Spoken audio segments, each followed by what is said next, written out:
In Genesis chapter 8, we come to the end of the rain, the drying of the ground, the sending of the birds, and eventually Noah and his family called to leave the ark after it comes to ground on Mount Ararat.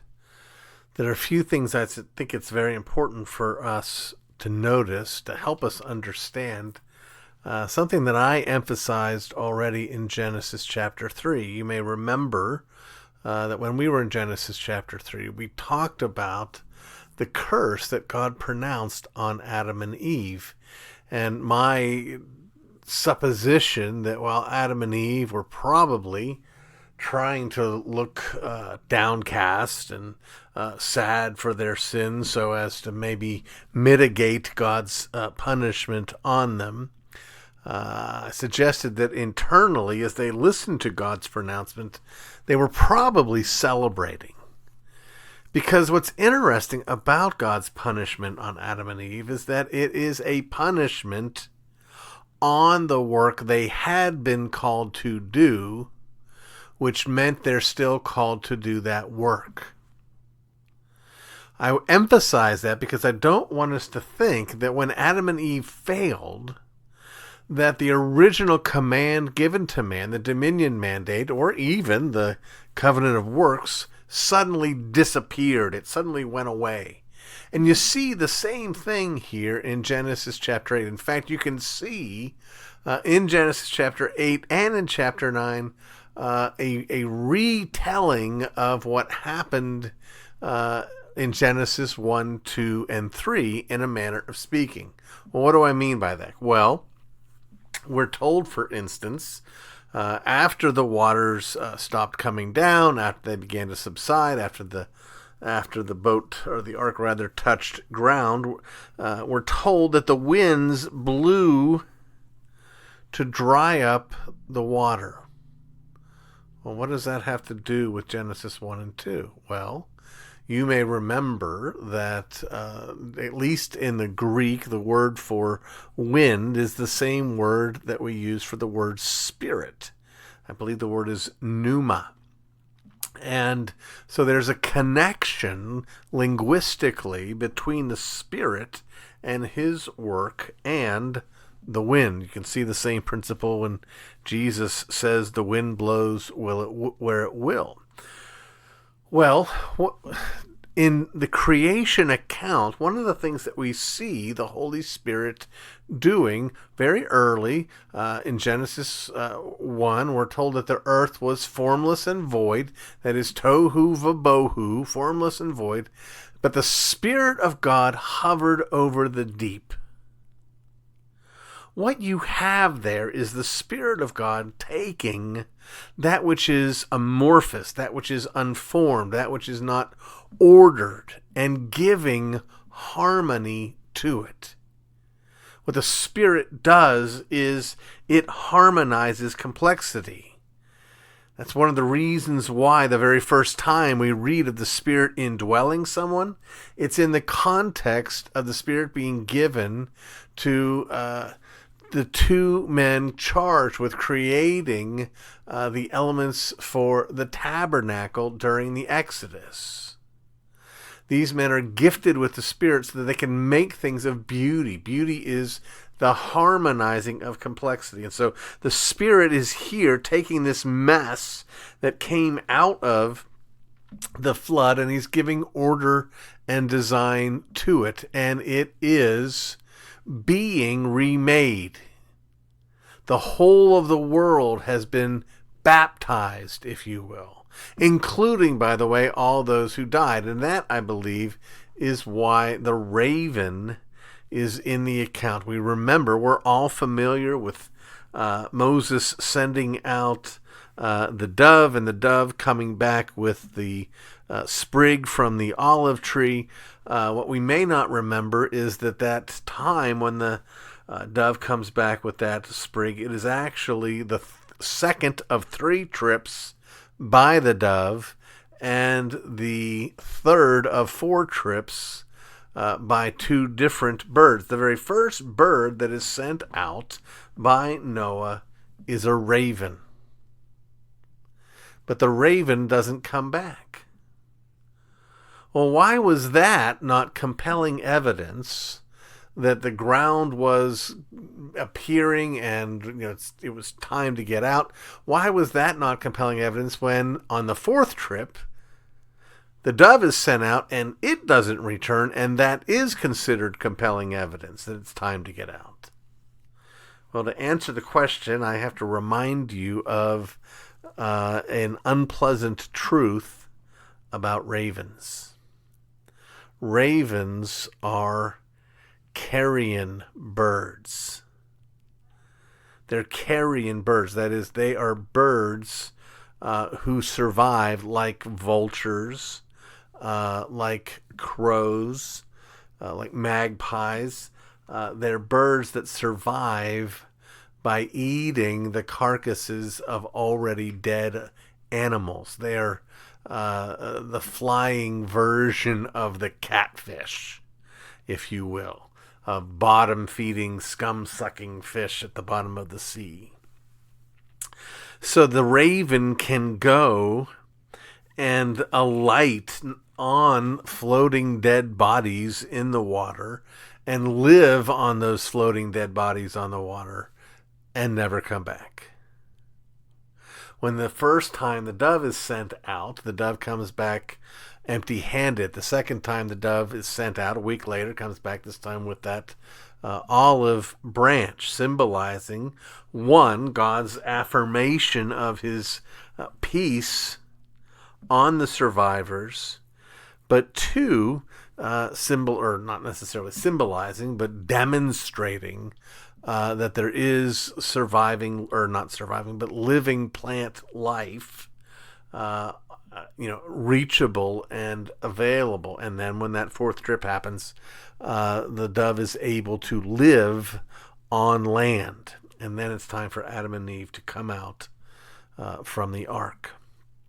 Now, I'd like us to spend our remaining time considering the very end of this chapter.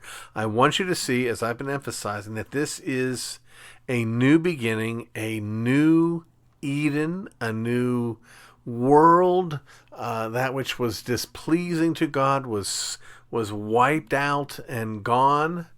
And Adam and Eve are going to have, in chapter 9, when we get there next time, they're going to have the original dominion mandate reiterated to them. But just as the dominion mandate is given to Adam and Eve, after God has already poured out his kindness on them in putting them in paradise and giving them liberty to eat of any of the fruit of the trees in the garden except for one, in the same way, God, at the end of chapter 8, before reiterating the call of the dominion mandate, he blesses Adam and Eve. He demonstrates his grace to Noah and his family. He shows his kindness to them and makes his commitment to them. Let's take a look at this text that I'm talking about. I'll be reading from the ESV, not because that's my favorite, but because that's what I have close by. Beginning here in Genesis 8, verse 20, we read, "Then Noah built an altar to the Lord, and took some of every clean animal and some of every clean bird, and offered burnt offerings on the altar. And when the Lord smelled the pleasing aroma, the Lord said in his heart, I will never again curse the ground because of man, for the intention of man's heart is evil from his youth. Neither will I ever again strike down every living creature as I have done. While the earth remains, seed time and harvest, cold and heat, summer and winter, day and night, shall not cease." Now, friends, I have emphasized how, while I believe that Genesis 1 and 2 tells the truth about what actually happened and does, in fact, refute the foolishness of Darwinism, I've emphasized the truth that that's probably not the principal motive that Moses had in writing it down. That Moses was, under the inspiration of the Holy Spirit, telling the children of Israel on their way to the Promised Land far more significant things than it happened in 6 days, far more significant things than it didn't happen by evolution. Well, the same thing is true here, but more so. Here's what I mean. I believe better than Genesis 1 and 2 in refuting the secular, humanistic, positivistic mindset is this text that I have just read to you. You see, friends, the scientific method is built on the premise that the future will be like the past. It assumes a what's the word for it? A uniformitarianism, that the world doesn't change in radical ways. And its proof that it doesn't do so is looking back over history and seeing that it doesn't do so. You have had for thousands of years, every single day, the sun comes up. That's why Annie was so confident. The sun will come up tomorrow. But here's a little technical philosophy that I want you to get. 1,000,000 examples of the future reflecting the past is no evidence of the future reflecting the past, unless there is a given premise that the future will reflect the past. I'll say it again slowly. 1,000,000 examples of the future looking like the past is no proof that the future will look like the past, unless there is an assumed premise that the future will look like the past. The idea, no matter how many examples that you may have, that the future will be like the past, that idea is absolutely and utterly gratuitous without Genesis 8. The reason we have the level of uniformitarianism that we have, and isn't it interesting that that promise is not given to us until after the worldwide flood? But the reason we have uniform, non-catastrophic progress in space and time is precisely because God made this promise here. Every time we realize what's the best time for us to plant our crops based on lunar cycles, based on rainfall, based on all of the predictive power that we seek to grab a hold of, is built on, in the same way that every bit of computer programming is built on a 0 and a 1. If you go back far enough, in the same way, every bit of predictive power is built on eventually coming back to the end here, beginning in verse 20 of Genesis chapter 8.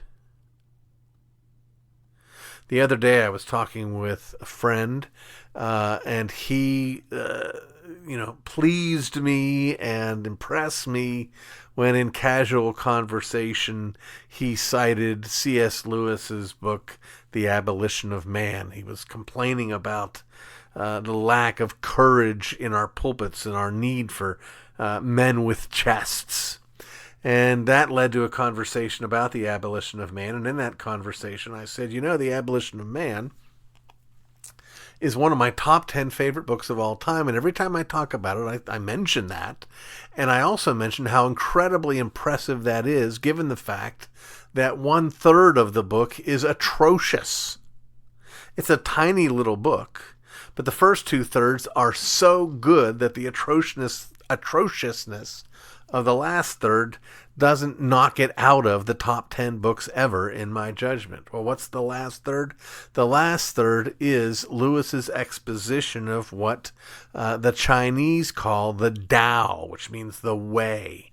And Lewis presents the Tao, by the way, spelled Tao.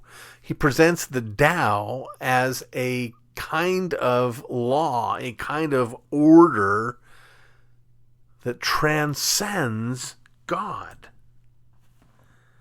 It is a law, according to Lewis, above God, to which God is in submission.